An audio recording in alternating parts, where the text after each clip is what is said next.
चालू कर दीजिए भाई साहब, आप शुरू कर सभी को जय दीजिए। जिनेन्द्र। जय जिनेन्द्र। हाँ, शुरू कर दीजिए आप। कौन सा 14वें से आगे लेना है ना? हाँ, 14 नंबर से। हाँ हाँ। ठीक है। कुमकुम देवी आज मंगलाचरण कीजिए।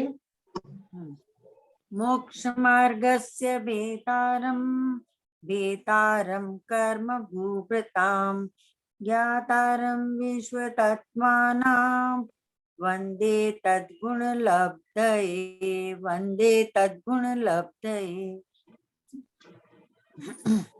हमने कल तक 13 सूत्र देख लिए थे, अब 14वां सूत्र है। अब यहाँ 5 स्थावर का कथन तो हमने पहले 13वें सूत्र में कर लिया था। 14वें सूत्र में त्रस जीव के बारे में कहा जा रहा है। सूत्र का उच्चारण इंद्रियास्त्रसः, इंद्रियादयत्रसः बोलेंगे सब लोग। द्विन्द्रियादयत्रस्राः मतलब द्वि आदि जीव त्रस कहलाते हैं। हमने पहले देखा था कि जीवों को 2 भागों में बांटा है, त्रस और स्थावर।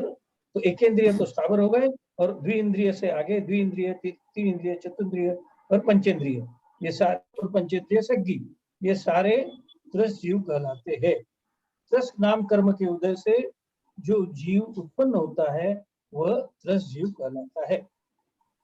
द्विइंद्रिय जीव, द्विइंद्रिय नाम कर्म से युक्त स्पर्शन और रसना, इन 2 इंद्रियों वाले जीवों को द्विइंद्रियों कहते हैं। जैसे कृमि, शंख, कौड़ी, केचुआ, सीप, जो उदर कृमि आदि द्विइंद्रिय जीव है।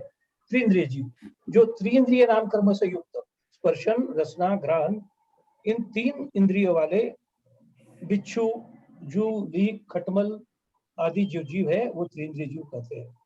चतुरिंद्रिय जीव जो इंद्रिय नाम कर्म से युक्त स्पर्शन, रसना, घ्राण एवं चक्षु, इन 4 इंद्रियों वाले होते हैं, उनको चतुरिंद्रिय जीव कहते हैं। जैसे दंश, वनमक्षिका, दास, मच्छर, पतंगा, भ्रमर, मधुमक्खी आदि, ये सब 4 इंद्रिय जीव है।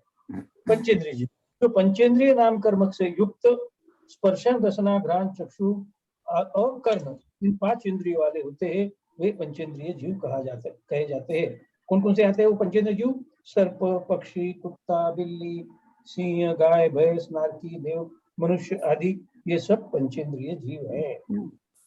अब इसके आगे पंचेंद्रिय जीव का और आगे हमको मालूमात दी जा रही है। यहाँ ये पूछा जा रहा है कि त्रस कितनी इंद्रिय तक होते हैं अथवा इंद्रिय कितनी होती है, ऐसे जिज्ञासा होने पर आगे का सूत्र कहता है। या तो बता दिया चतुरिंद्रिय पंचेंद्रिय जो है, तो उसके बारे में ही आगे बोल रहे हैं। पंच इंद्रियाणी, इंद्रिया 5 होती है, अर्थात 2 इंद्रिय से पंचेंद्रिय तक त्रस होते हैं। पूर्व सूत्र अनुसार उपयोग का प्रकरण में से यहाँ उपयोगवान इंद्रिय का ग्रहण किया है, क्रिया की साधनाभूत इंद्रियों पर नहीं। अंगोपांग नाम कर्म के उदय से जितने भी अंगोपांग की रचना होती है वे सब क्रिया के साधन है। अतः कर्मेंद्रिया 5 ही है, ऐसा कोई नियम नहीं है। उपयोगवान इंद्रियों 5 प्रकार के हैं, परंतु उनके कितने प्रकार से अनुभव किए जाते हैं, ऐसी जिज्ञासा होने पर आगे का सूत्र कहते हैं। कोमल दीदी आप पढ़िए अभी सूत्र। मैं पढ़ूं? हाँ जी। द्विविधानी, इंद्रियां 2 प्रकार की होती हैं, द्रव इंद्रिय और भाव इंद्रिय। 5 इंद्रियां 2-2 प्रकार की होती हैं, स्पर्श द्रव इंद्रिय, स्पर्श भाव इंद्रिय, रसना द्रव इंद्रिय, रसना भाव इंद्रिय, घ्राण द्रव इंद्रिय, घ्राण भाव इंद्रिय, चक्षु द्रव इंद्रिय, चक्षु भाव इंद्रिय, श्रोत द्रव इंद्रिय, श्रोत भाव इंद्रिय। नामकरण की रचना द्रवेंद्रिय है तथा ज्ञानावरण कर्म का क्षयोपशम भावेंद्रिय है। भावेंद्रिय मति ज्ञानावरण कर्म के क्षयोपशम से उत्पन्न हुई विशुद्धि एवं उससे उत्पन्न हुआ ज्ञान भावेंद्रिय है। द्रवेंद्रिय शरीर नाम कर्मोदय से शरीर में उत्पन्न हुए चिन्ह द्रवेंद्रिय हैं। इतना ही है। अगला भी पढ़ लीजिए। हाँ, द्रवेंद्री का स्वरूप। निर्वृत्योपकरणे द्रव्येंद्रियम। निवृत्ति और उपकरण को द्रव्येंद्री कहते हैं। नामकरण के उदय से रची गई नियत आकार वाली रचना विशेष को निवृत्ति कहते हैं। निवृत्ति के दो भेद हैं, आभ्यंतर निवृत्ति और बाह्य निवृत्ति। आत्मा के प्रदेश का इंद्रियाकार होना आभ्यंतर निवृत्ति कहलाता है और इंद्रियाकार हुए आत्मा के उन प्रदेशों में उद्गल परमाणुओं का इंद्रियाकार होना महाप्रवृत्ति है। उपकरण निवृत्ति के सहायक को उपकरण कहते हैं। उपकरण के दो भेद हैं, आभ्यंतर उपकरण और बाह्य उपकरण। जैसे स्पर्शन इंद्रिय में रोम त्वचा बाह्य उपकरण है, हड्डी खून मांसपेशियां आदि अभ्यंतर उपकरण है। रसना इंद्रिय में होठ बाह्य उपकरण है, अंदर के दांत जीभ तालू आदि अभ्यंतर उपकरण है। नासिका इंद्रिय में बाह्य का हिस्सा बाह्य उपकरण तथा नाक के अंदर के रोम नलिका आदि अभ्यंतर उपकरण है। चक्षु इंद्रिय में पलक रोम भौं आदि बाह्य उपकरण है। नेत्र के अंदर का रेटिना लेंस कृष्ण शुक्ल मंडल अभ्यंतर उपकरण है। कर्णेंद्रिय में बाहरी कान बाह्य उपकरण तथा अंदर का पर्दा वगैरह अभ्यंतर उपकरण है।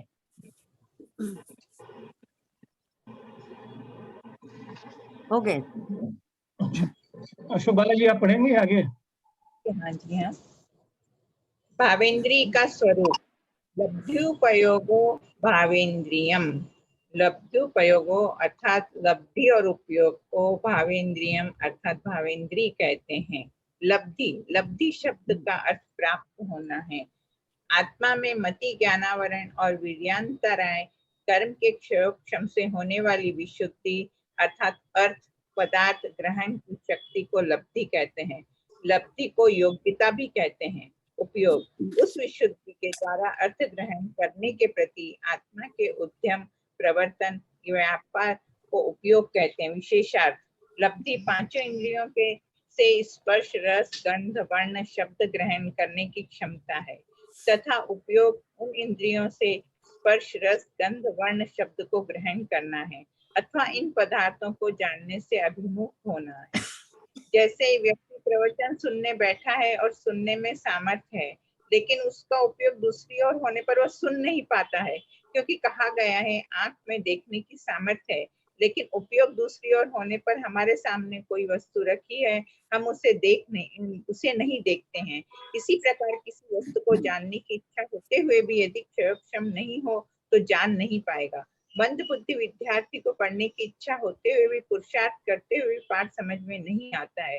अतः ज्ञानावरण कर्म के क्षयोक्षम से इंद्रियों से आत्मा में जानने की शक्ति होना उपलब्धि है और उसके होने पर आत्मा के पदार्थों के प्रति अभिमुख होना उपयोग कहलाता है। लब्धि और उपयोग के मिलने से पदार्थों का ज्ञान होता है। इंद्रियों के नाम 19वां सूत्र। स्पर्शन रसन घ्राण चक्षुः श्रोत्राणि। स्पर्शन त्वचा, रसना जीभ, घ्राण नाक, चक्षु आंख और श्रोत कान, ये 5 इंद्रियां हैं। स्पर्शन वीर्यांतराय और मति ज्ञानावरण कर्म के क्षयोक्षम से तथा अंगोपांग नाम कर्म के अवलंबन से जिसके द्वारा स्पर्श करता है वह स्पर्शन इंद्री है। जिसके द्वारा स्वाद आता है वह रसना इंद्री है। जिसके द्वारा सूंघता है वह घ्राण इंद्री है। जिसके द्वारा पदार्थों को देखते हैं वह चक्षु इंद्री है। जिसके द्वारा सुनता है वह श्रोत इंद्री है। विशेषार्थ वीर्यांतराय व मति ज्ञानावरण कर्म के क्षयोक्षम तथा अंगोपांग नाम कर्म का आलंबन सभी इंद्रियों के लिए आवश्यक है। आगे और पढ़ो। और पढ़ो नियोजन जी आगे। भाई साहब है? हाँ हाँ, आगे आप पढ़िए।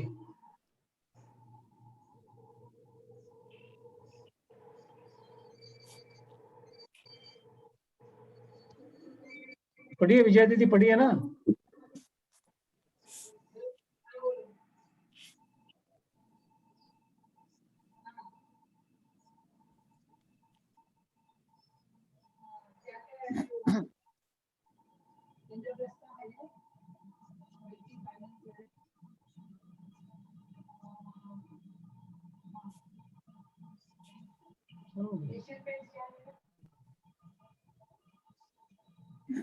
विजय आंटी आवाज नहीं आ रही आपकी।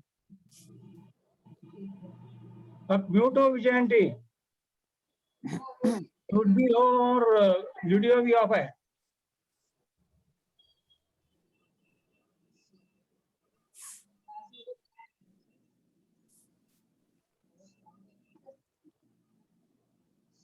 शायद विजया दीदी अभी नहीं आई हैं, एक सूत्र पढ़ लेंगे उसके बाद में फिर वो पढ़ेंगे। अभी 19 नंबर के सूत्र में हमने ये देखा कि 5 इंद्रिय कौन कौन सी है। अब अगले सूत्र में ये बता रहे हैं कि ये 5 इंद्रियों का काम क्या क्या है, मतलब काम तो बता दिया लेकिन उसके विषय क्या है, क्या अधिकार है, ये अभी अगले क्लास में बता रहे हैं। ये 5 इंद्रिय का उपयोग विषय क्या क्या है, ऐसी जिज्ञासा होने पर आगे का सूत्र कहते हैं। स्पर्श रस गंध वर्ण शब्दास्तदर्थाः, अर्थात स्पर्श रस गंध वर्ण शब्दा तद अर्थाः, तद मतलब उसके और अर्थ मतलब उपयोग जो भी है उनका विषय। स्पर्श रस गंध वर्ण शब्द ये सब उन 5 इंद्रियों के विषय है। जैसे स्पर्श, स्पर्शन का अर्थ अथवा जो स्पर्श किया जाता है वो स्पर्श है। रसना का रस अथवा जो चखा जाता है वो रस है। घ्राण का गंध अथवा जो सूंघा जाता है वो गंध है। चक्षु का वर्ण अथवा जो देखा जाता है वो वर्ण है।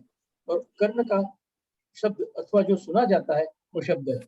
तद्वत से पूर्व सूत्र में कही गई इंद्रियों का क्रम लेना चाहिए, अर्थात विषय पूर्ण पद तदर्था उन इंद्रियों के विषयभूत पदार्थ। इस प्रकार स्पर्शनादि शब्दों की कर्म साधन में नियुक्ति की गई है। स्पर्शन रसना घ्राण ये 3 9 योजन तक विषय को ग्रहण करते हैं।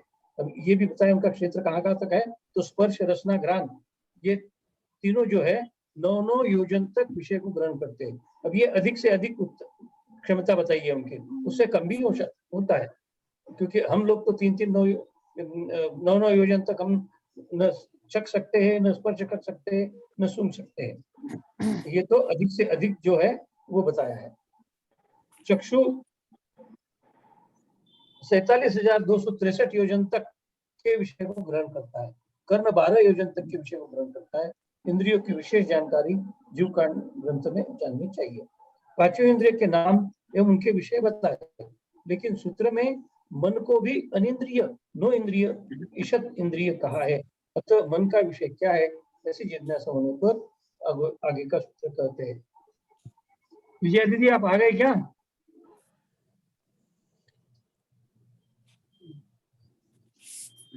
शायद अभी भी नहीं है। तो मन का क्या विषय है, मन क्या है, उसके बारे में अगला सूत्र आया है, सूत्र नंबर 21। श्रुतम अनिंद्रियस्य, श्रुतम अनिंद्रियस्य अर्थात श्रुत मन का विषय है। मन का विषय श्रुत है क्योंकि श्रुत ज्ञान का विषयभूत पदार्थ मन का विषय है। जो मति ज्ञान हो गया, अभी ये श्रुति ज्ञान, श्रुत ज्ञान का विषय श्रुत ज्ञान जो है वो मन का विषय है। मन के निमित्त से मात्र श्रुत ज्ञान नहीं होता है, ऐसा नहीं है। यहाँ पर आचार्य श्री का अभिप्राय यह है कि जिस प्रकार मति ज्ञान इंद्रिय और अनिंद्रिय दोनों के निमित्त होता है, उसी प्रकार श्रुत ज्ञान दोनों से न होकर केवल अनिंद्रिय के निमित्त से होता है। इंद्रियों की सहायता करना ही मन का प्रयोजन है। मतलब मन जो है वो मति ज्ञान के लिए जरूरी है, लेकिन शुद्ध ज्ञान में इंद्रियों की जरूरत नहीं है। शुद्ध ज्ञान में केवल मन की जरूरी है, मन की आवश्यकता है। 5 इंद्रियों से क्रम प्राप्त पहली स्पर्शन इंद्रिया है। अतः इस इंद्रिय के स्वामी कौन कौन से जीव है ऐसा जिज्ञासा होने पर आगे का सूत्र कहते हैं।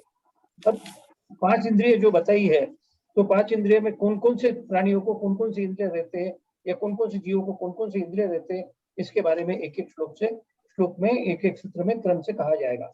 अब ये 22 नंबर के सूत्र में ये बता रहे हैं कि स्पर्शन इंद्रिय के स्वामी कौन कौन है। स्पर्शन इंद्रिय किसको किसको प्राप्त होता है। वनस्पत्यंतानाम एकम सूत्र है, वनस्पत्यंतानाम एकम अर्थात वनस्पति अंतानाम एकम अर्थात वनस्पति कायिक तक के जीवों की एक स्पर्शन इंद्रिय होती है। स्पर्शन इंद्रिय बाकी सबको तो होती ही होती है, लेकिन वनस्पति कायिक जीवों को, वनस्पति कायिक सबके जो स्थावर जीव है उनको एक इंद्रिय होती है। इसका मतलब ये नहीं कि आगे स्पर्शन इंद्रिय नहीं होती है, आगे होती है, लेकिन स्थावर जीवों को केवल स्पर्शन इंद्रिय ही होती है। पृथ्वी, जल, अग्नि, वायु एवं वनस्पति कायिक, ये पांचों स्थावर है, एक स्पर्शन इंद्रिय वाले होते हैं।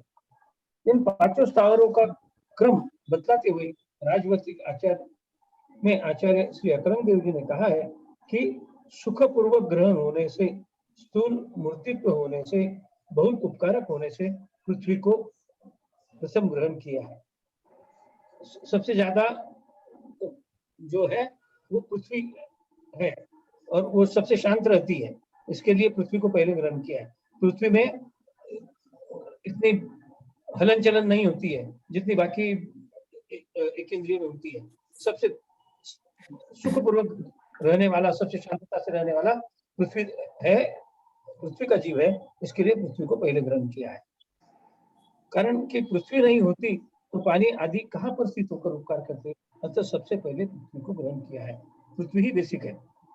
पृथ्वी के बाद जल को ग्रहण किया है, क्योंकि पृथ्वी जल का आधार है और जल आधेय है।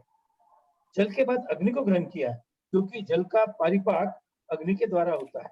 जल को नाश करने वाला कौन है? अग्नि। तो इसके अग्नि को ले लिया आगे। अग्नि के बाद वायु को ग्रहण किया है। अब अग्नि को कौन नाश करता है? वायु नाश करता है, इसके लिए उसके बाद वायु को ले लिया, क्योंकि वायु अग्नि का उपकारक है। वायु के बाद वनस्पति को ग्रहण किया है, क्योंकि वायु कहाँ से उत्पन्न होती है? वनस्पति के द्वारा उत्पन्न होती है, क्योंकि उसकी उत्पत्ति में पृथ्वी, जल, अग्नि, वायु ये चारों ही निमित्त होते हैं, तथा सब जीवों की अपेक्षा इतनी संख्या अनंत गुनी भी है। अतः सबके अंत में वनस्पति को ग्रहण किया है। वनस्पति को आखिर में क्यों लिया? तो ये सब चारों के सहायता से वनस्पति बनती है।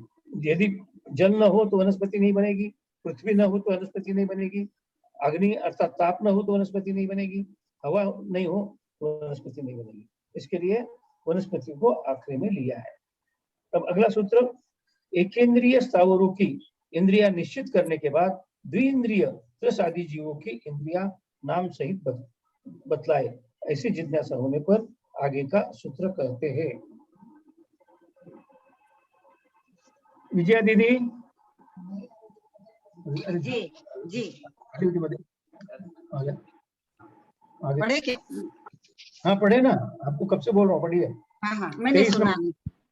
कितना नंबर? 20? 23। 23 नंबर। ठीक ठीक ठीक ठीक, पढ़ रही हूँ।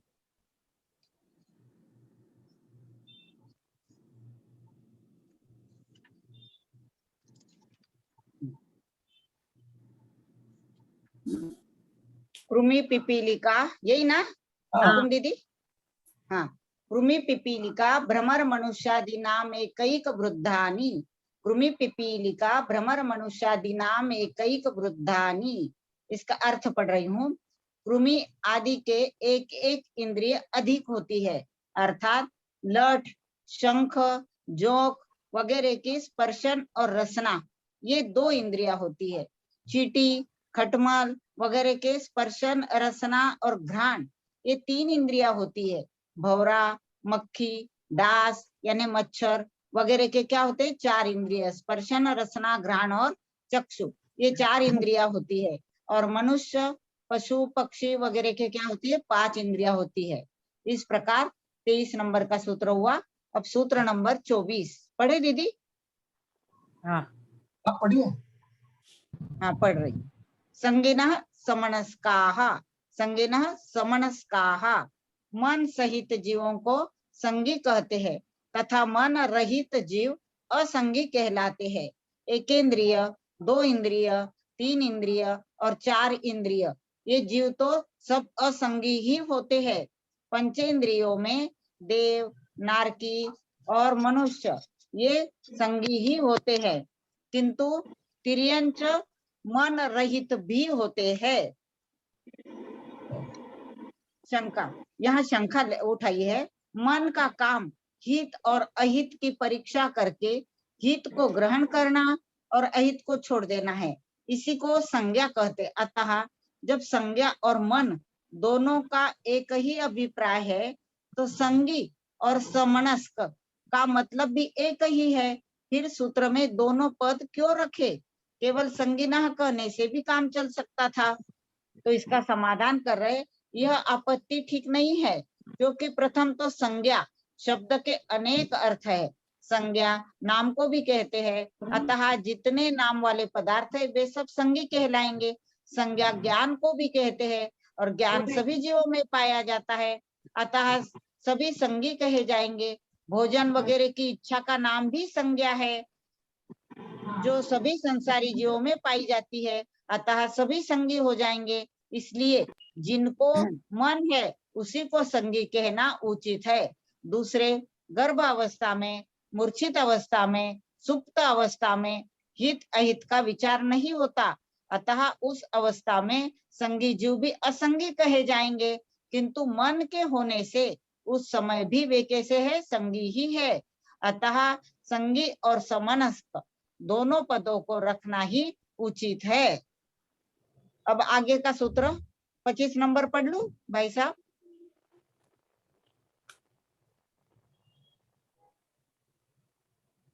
आप म्यूट हो गए हो, आवाज नहीं है आपकी। आप पढ़िए आगे।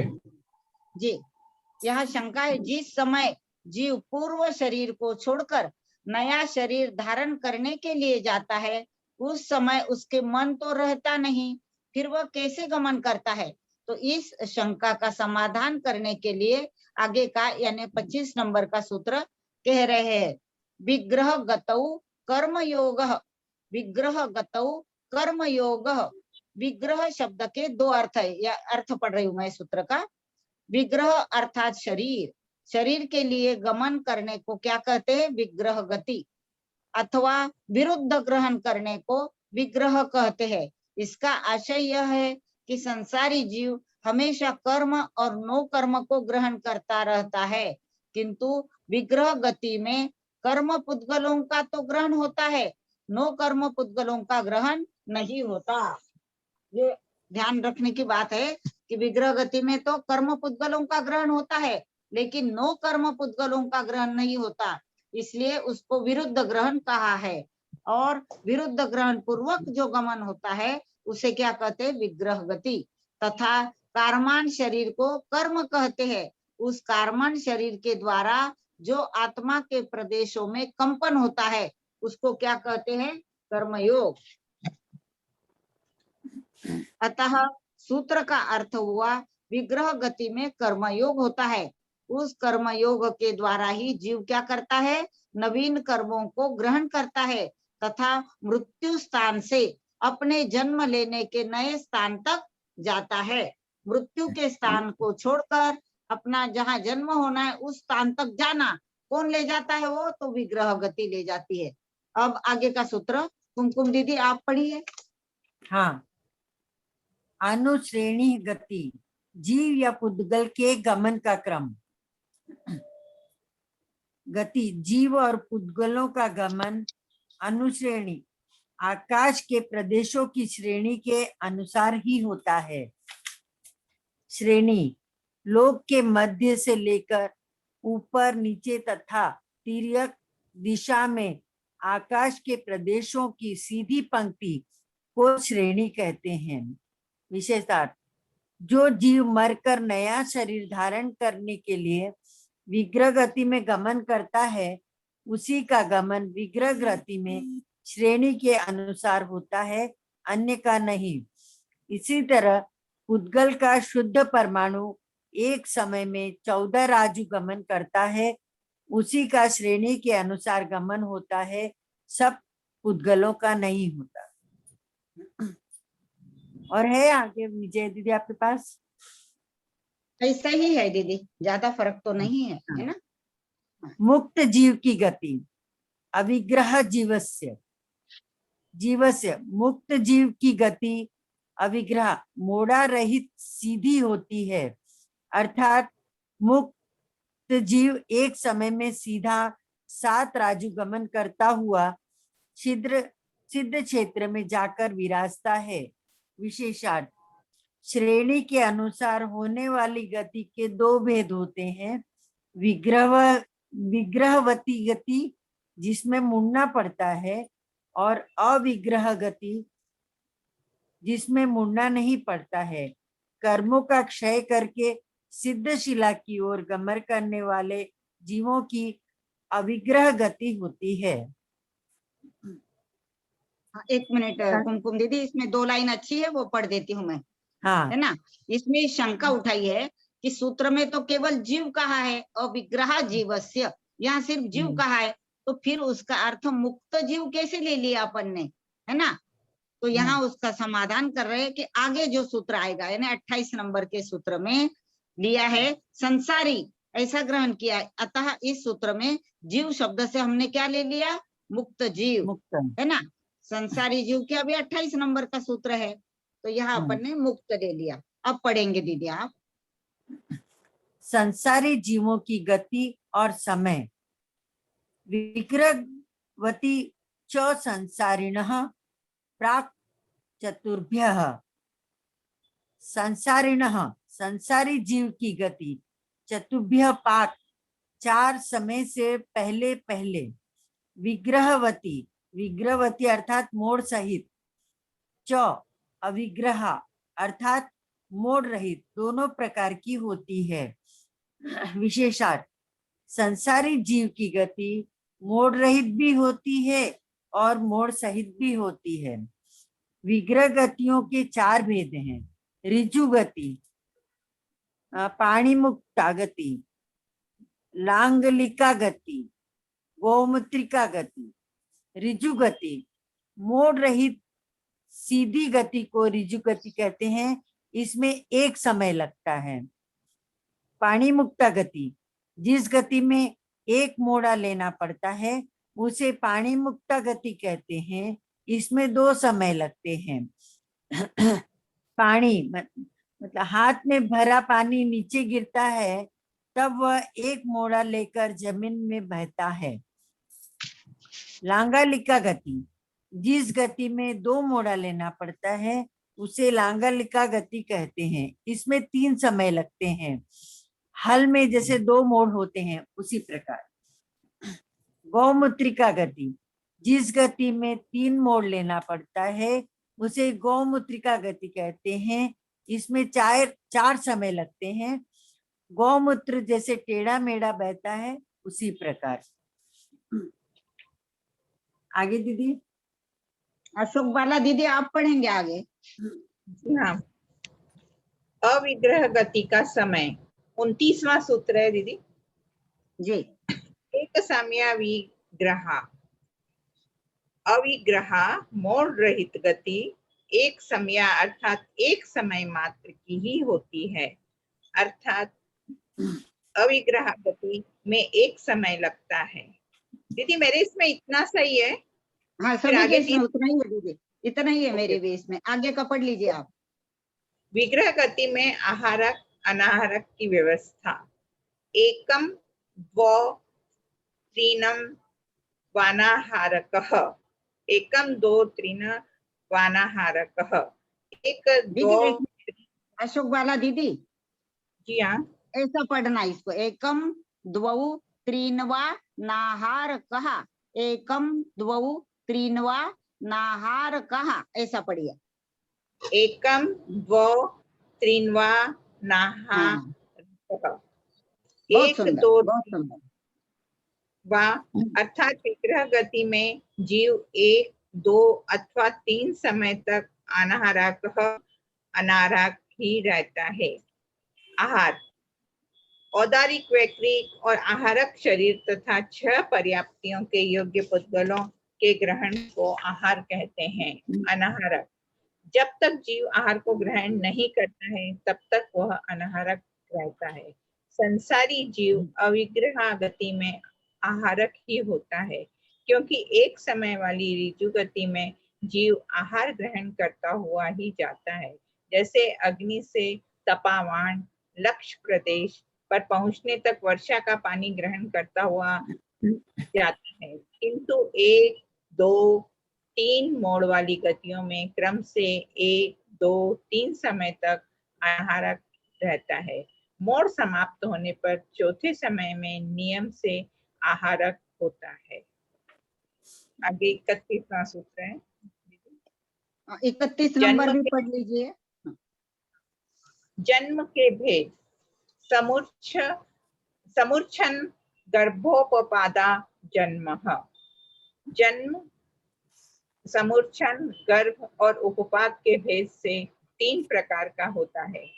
विशेषात आत्मा का पूर्व शरीर को त्याग कर नवीन शरीर धारण करना जन्म है। समुच्चन, जन्म माता पिता के रज और वीर्य के बिना अपने शरीर के योग्य उद्गर परमाणुओं के द्वारा ही शरीर की रचना होना समुच्चन जन्म है। 3 लोकों के ऊपर, नीचे और तिरछे देह का चारों ओर से समुच्चन होना, ग्रहण होना समुच्चन है। अर्थात चारों ओर से पुद्गलों का ग्रहण करके शरीरों के अवयवों की रचना होना समुच्चन जन्म है। गर्भ जन्म, स्त्री के उदर में रज और वीर्य के गरण अर्थात मिश्रण से जो शरीर की रचना होती है उसे गर्भ जन्म कहते हैं। उपपाद जन्म, माता पिता के रज और वीर्य के बिना देव और नारकियों के निश्चित स्थान पर उत्पन्न होने को उपपाद जन्म कहते हैं। अभी 32वां सूत्र है। हाँ, जेठी भाई साहब आप पढ़िए। हाँ। अभी अगला सूत्र है। आपने पूर्व सूत्र में हाँ, जन्म के भेद बताया, लेकिन जिस स्थान पर जीव का जन्म लेता है उस स्थान को क्या कहते हैं उसके भेद सहित समझाओ। ऐसी जिज्ञासा होने पर सूत्र में कहते सचित्तशित संवृत्ता सेतरा मिश्रा शैकशस्त द्योनया। अर्थात वो जो स्थान है सचित्तशित संवृत्ता सेतरा मिश्रा शैकश तद द्योनया, योनि के प्रकार बता रहे हैं। सचित्त शीत संवृत्त, इसके विपरीत अचित्त उष्ण विवृत्त और एक एक के मिले हुए मिश्र अर्थात सचित्त चित्त शीतोष्ण संवृत्त विवृत्त, ऐसे ये 9 उन तीनों जन्मों की योनियों के भेद है। जीवों की उत्पत्ति स्थान को योनि कहते हैं। योनि आधार है एवं जन्म आधेय है। सचित्त योनि, चेतना सहित योनि को सचित्त योनि कहते हैं। अचित्त योनि, चेतना रहित योनि को अचित्त योनि कहते हैं। शीत योनि, शीत स्पर्श युक्त योनि को शीत योनि कहते हैं। उष्ण योनि, उष्ण स्पर्श युक्त योनि को उष्ण योनि कहते हैं। संवृत्त योनि, ढकी हुई योनि को संवृत्त योनि कहते हैं। विवृत्त योनि, खुली हुई योनि को विवृत्त योनि कहते हैं। सचित्ता चित्त योनि, सचित्त और अचित्त दोनों प्रकार की मिश्रित अवस्था को सचित्ता चित्त योनि कहते हैं। शीतोष्ण, शीत एवं उष्ण दोनों की मिश्रित अवस्था को शीतोष्ण योनि कहते हैं। और संवृत्त निवृत्त योनि, मतलब कुछ रखी हुई कुछ खुली हुई, दोनों को मिश्रित अवस्था को संवृत्त निवृत्त योनि कहते हैं। सचित्त योनि साधारण शरीर के, अचित्त योनि देवनारकी के, सचित्ता चित्त योनि गर्भज के, शीत योनि तेजस्काय एवं देवनारकियों को छोड़कर उष्ण योनि तेजस्काय की, शीतोष्ण योनि देवनारकियों की, सुवृत्त योनि देवनारकियों एवं एकेंद्रियों के, और विवृत्त योनि विकेंद्रिय के, विवृत्त संवृत्त योनि गर्भज के।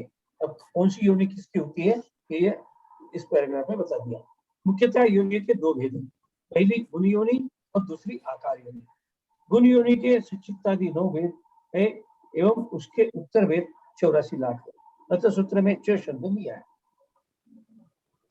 तद पद तीनों जन्मों के लिए, अर्थात ये तीनों जन्मों की योनियां है। दूसरी आकार योनि है, उसके 3 भेद है, वंशपत्र योनि और कुर्मुन्नत और शंखावत। वंशपत्र योनि बांस के पत्ते के समान लंबी वंशपत्र योनि है, इसमें सामान्य मनुष्यों का जन्म होता है। कुर्मोन्नत योनि कछुए के पीठ के समान उन्मत्त कुर्मोन्नत योनि है, इसमें तीर्थंकर जैसे महापुरुषों का अन्य जन्म होता है। और शंखावर्त योनि शंख के आकार वाली शंखावर्त योनि है, इसमें गर्भ नहीं ठहरता है। ये योनि चक्रवर्ती की पौत्राणिक होती है। 3 जन्म के 3 भेद कहे हैं, उनमें गर्भ जन्म वालों की संख्या सबसे कम कही थी, अतः गर्भ जन्म कौन किन किन जीवों के होता है, ऐसी जिज्ञासा होने पर आगे का सूत्र कहते हैं। हो जाएगा, और हो सूत्र जाएगा। हो जाएगा। हाँ हो जाएगा भाई साहब, हो जाएगा। जरायुजांडज पोतानाम गर्भः। अब गर्भ जन्म दो प्रकार का होता है, ये बता रहे हैं आप।